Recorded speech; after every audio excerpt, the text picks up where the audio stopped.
why we're doing this. It's like, Alex is a great example because he's a big, strong wrestler. That if I am a smaller person going against Alex, it's stupid for me to attack straight on. I never want to go force on force. I want to create angles and opportunities, and sometimes the best things in jiu-jitsu are to get two arms on one side of your body because it opens up the back and the legs, etc.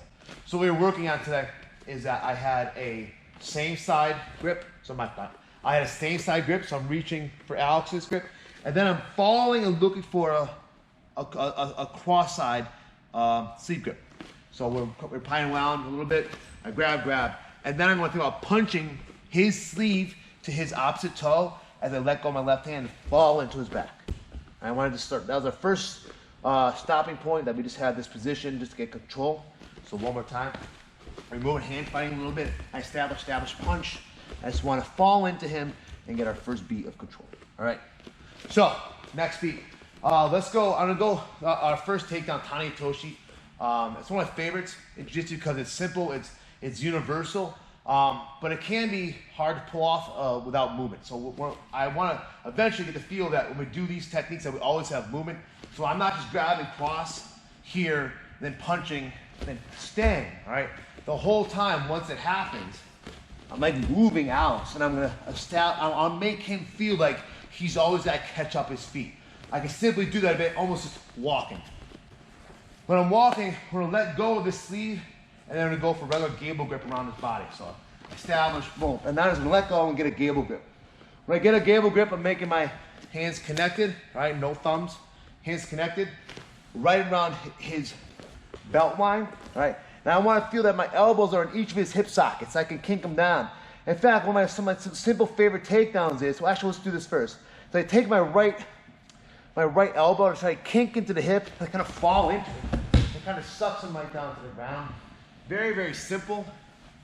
It is definitely a little size dependent, but it also gives you a reference that I can sit someone by kinking that hip and then being very lazy. There's a spot on the body, front, rear, and front. It's like a button. It's where that pocket of hip, almost like the groin muscle all kind of comes in. And if I can fold in on it, and then literally almost like jump backwards my knees, I can drag them down with relative ease. It's not a lot of force, but it's a principle. You know, like you can do this, absolutely. When I'm trying to, if someone's on their knees, can you go on your knees real quick? And I'm trying to suck them back down to the ground, I will grab on, just kind of hold on to them and ride them back down, especially on big, strong wrestlers, because it's hard to keep them down sometimes, okay? So let's just play that first one, then I'll add some some real variations. Yes? Do you mind just showing the motion without someone, like the way you... Yeah, so literally, I'm on the back, I kink, and it's like I put his knee down and drop. So I'm trying to go, I'm looking this way, I'm looking to my right, all right? I have my clinch. I now think about sucking this elbow down and like almost leaning to my right a little bit. See how his hip sinks? Now I just take a back step with my right knee and try to face Ewlinger. And I he's right down. It's really stupid simple, but we're gonna go to what we call Tani Toshi later, which has that same feel to it. Same side grip, cross, you know what I'm trying to say. I get my back control. Now we're talking about kinking the hip. So when I shift it over, kink that hip, ride him down. I have to be very aware that this man is not out of the woods yet, okay? Big wrestler, he's gonna get right back to his knee. I stay on him, I come back, I kink the hip again. Right? If I'm big enough and I can stay. If not, let's go back to our body lock. So come out all the way down. Okay. So we got here and he kind of fell over, but he's getting right back up. So we're gonna abandon our body lock and then get seatbelt control. So come over the top, boom, and now get a nice strong seatbelt controller. My hands are gable grip right underneath his neck. Okay. I like the gable grip, even though I have the use of the gi here. I like the gable grip better because I can pull the shoulder. Now my knees is through the hole. Drop my elbow onto his elbow and pull my right to open him up. I want to feel I have him kind of connect to me. Oh, that's not gonna be good for my hamstring. Here, help me out, thank you. I pull him, drag him on the other side, and establish my other hook. Okay, you are a big man to do that too. It's okay. So again, I get my same size sleeve, collar, cross sleeve, punch, get the back control, boom, kink the tip, ride it down, establish my seatbelt right away. My knee came over the shoulder right time, I don't care. I'm still have my knee where I want it. What's most important to me is falling to the shoulder, exposing that hip. Now I've got my one hook in, now I can bring him over, establish my second hook. This position. When I think about escaping no matter what, I always think about I have to get on hip. Whether I'm escaping side control, escaping mount, escaping back, I have to get on hip. And I like to, no matter what, you should always feel like you're fighting the hands, right? Or that your neck is not threatened. If he's just latching on, and I don't need to necessarily worry about his hands right now, I won't. But second he starts trying to establish chokes, now I'm hand fighting.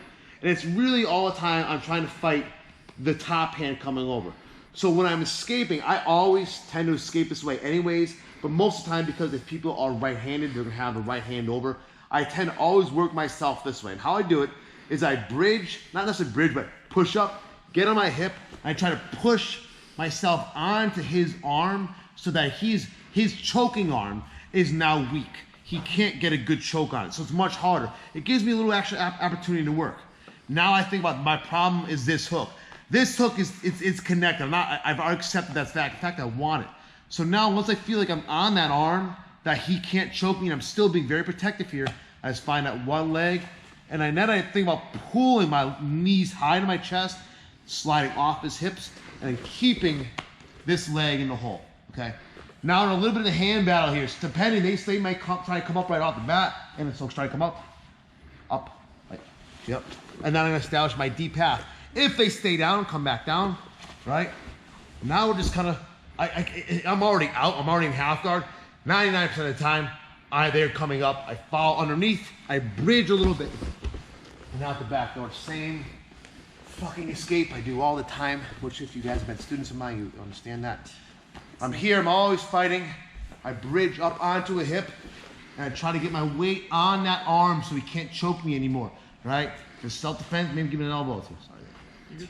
Now, if I feel I'm already off the leg, that's okay. I keep it with me, and I typically will take this hand to support that leg in there, okay? So, big, strong guy, rain or whatever, you're here for a while. All I care for me is that that leg stays there. I want it connected to me. He then will come up, and we're gonna get my elbows in, keep coming up, my feet underneath, and I feel like I'm reaching far away, reaching towards the fence. I even let my legs come out. As long as I still have control of this leg, I'm up out of the hole. All right. So it's back control escape, but it's something I use strategically all the time, especially when I feel like they've got one hook in and they're throwing the second hook in. I will like use like their act to establish like deep half off that. Does that make sense? So I hope that answers your question. But let's just play with that and see what happens.